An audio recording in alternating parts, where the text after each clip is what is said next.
welcome back to my channel. It's been a bit frustrating today because I was a delivery that I'd ordered, a Royal Mail track delivery, has had to be re-delivered now on Monday because I didn't hear them ring the doorbell. I might have been in the garden, it's possible. I wasn't expecting it to arrive today because I hadn't received any notification. So then I got one of those little red cards landed in my porch, so I had to ask for a re-delivery. It's so frustrating.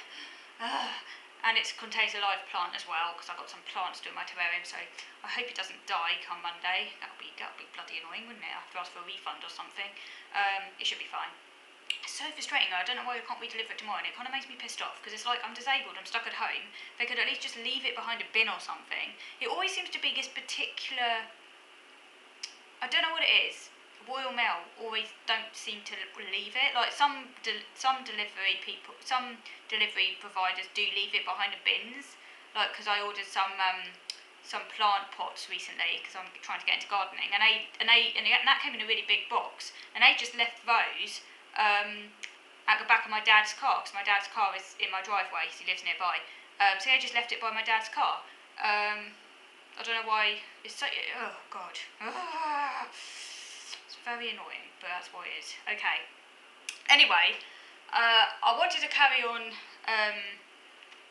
for where I left off in like yesterday's video, looking at this article on the politics of the neurodiversity movement. So I just got up to the bit that said that many have framed neurodiversity as an explicitly political position, acceptance for neurological differences and disabilities. And I said in my other video that that's perfectly cool. I'm fine with that bit, you know, all for acceptance. But for another kind of version of a neurodiversity movement, or paradigm, I should say, to be more precise, because after all, the movement is kind of activist arm, isn't it? The paradigm is the ideology. The movement is trying to kind of actualise that ideology, if you like. But there's a more sort of hardcore contingent that interprets the paradigm as explicitly framing autism as an what am I saying?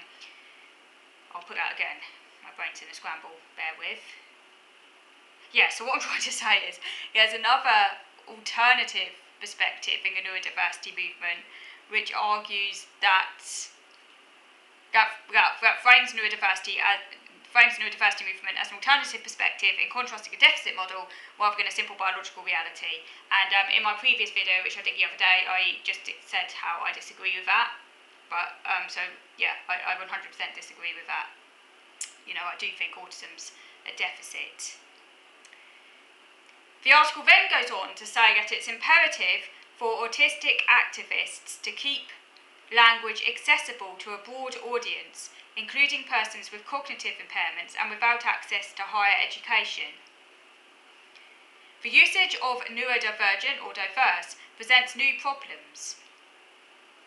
Neurodiversity activists have long emphasised the connection between the movement and the broader disability community, explicitly rejecting claims that the movement views autism as a difference but not a disability. But the usage of neurodiversity as a descriptive term seems to imply a fear of the term disability. The article says, why not simply refer to this population as neurologically disabled? And indeed, I completely concur with that. It seems strange to talk about neurodivergent people. That seems sort of like tiptoeing around the issue, sort of like euphemistically. Why don't we say neurologically disabled? What's wrong with that word? Particularly because of the imperative for autistic activists to keep language accessible to a broad audience, as the article says previously. Neurodivergent, it's an equivocation. It's ambiguous. It's vague. It doesn't get to the point. What does neurodivergent actually mean? It can mean so many different things. It's a bit like the term special needs in that respect. It's vague. whereas neurodisabled would link autistic people and people with other neurological disorders. It would link them into the broader disability rights movement. Everyone is familiar with the term disability. It's a more inclusive term. It's more, you know what I mean? So, yes, that's what the article says. Why not simply refer to this population as neurologically disabled? Returning to the idea that a movement that centres activists rather than solely academics, and that seeks to include persons with cognitive disabilities, must be attentive to the most likely interpretation of its terminology. Wonder if growing usage of terms like neurodivergent have confused matters. And indeed, I completely agree. I do feel that neurodivergent is very much a kind of, it's kind of like double speak, you know, it distorts reality. It distracts from what is actually going on. It's open to interpretation. Disability is not open to interpretation. Obviously, disability comes in different shapes and forms. It only tells us so much. Disability, there's a huge spectrum of disability, obviously, but it's far more precise than saying divergent. We know what disability is. It's protected under law. It's got a wide history behind it. It's far broader. There's a disability rights movement. It's not exclusive. Whereas neurodivergent is exclusive. I would say why not neurodisability? That emphasises that this it emphasises the kind of particularities of these disabilities. That they're neurological. But it's inclusive in that it links up with the broader disability rights movement. It says, the article goes on to say that common sense interpretation of a special word to refer to neurological disability is that those who engage in such an act of creation find the latter term, disability, unacceptable. I mean, even though the article goes on, that is not the intention, they say that, it's an understandable interpretation. And, if they want to reach out to the widest group of people, if they want to be inclusive, if they want to reach out particularly to those with cognitive disabilities as well, then they need to use an inclusive term that everyone can sort of see themselves in. Much of the ideology and terminology of the neurodiversity movement borrows from the disability community's independent living movement and the developmental disability self-advocacy movement, both of which emphasise the same themes as self-help and a willingness to push back against professional domination. Now, is that part of the neurodiversity movement as well, which I take issue with? It seems to be a very neoliberal agenda. I suppose it's not surprising, considering that it has its origins in America, USA to be more specific.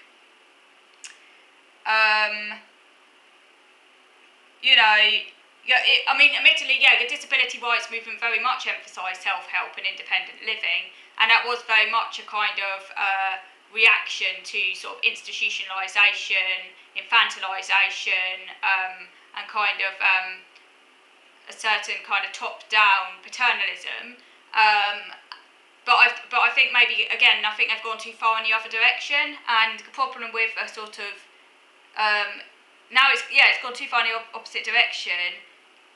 Emphasising self-help and stuff like that comes across a little bit neoliberal to me. I mean, it does have neoliberal undertones, because it's also very elitist as well, because, depending on the extent of a disability, that might not be attainable for all people. And what's wrong with needing others to help you or support you? Capitalism and neoliberalism often looks down on that, like, they go on about, we mustn't be dependent. That's the age-old kind of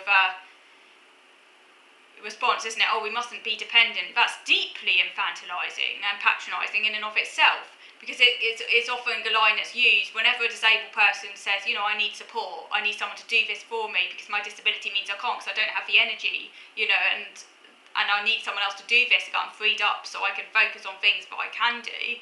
They're immediately told, we mustn't encourage dependence, you need to learn how to do this for yourself.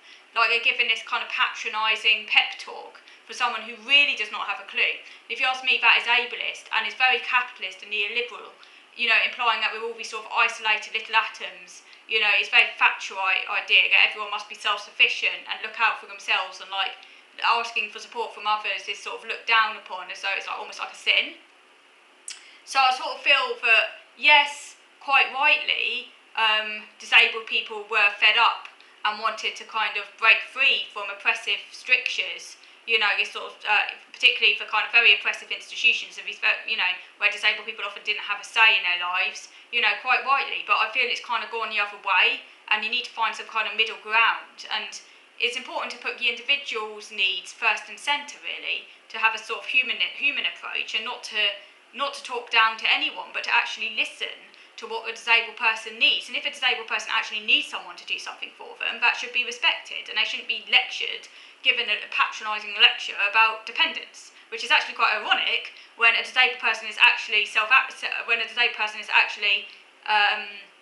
advocating for themselves. I mean, if they were truly dependent, they wouldn't be saying what they need in the first place. You know what I mean? If a disabled person says, "Oh, I'd like someone else to do this for me," that's actually self-assertiveness. So it's rather ironic for them then to be given a pep talk about not being dependent, because they've just shown they're not dependent. Because if they were, they wouldn't be saying what they need in the first place. So it just shows, it's a very capitalist, neoliberal agenda. The real agenda, of course, is making cuts. But in true Orwellian double-speak, that is never set. So you end up with a distortion of reality. So I was just saying how the neurodiversity movement does kind of take a bit from this independent living movement, which has its pros and cons, as I've just outlined. The article goes on to say that it would do well to avoid, that the neurodiversity movement would do well to avoid reinventing the wheel in a way that might imply a rejection of the broader disability rights movement. Neurodiversity activists may benefit from looking for more accessible language that connects to the roots in the larger world of disability. Okay, so I'm going to move over to video number 2 now to carry on discussing this article, so moving over to video number for next video.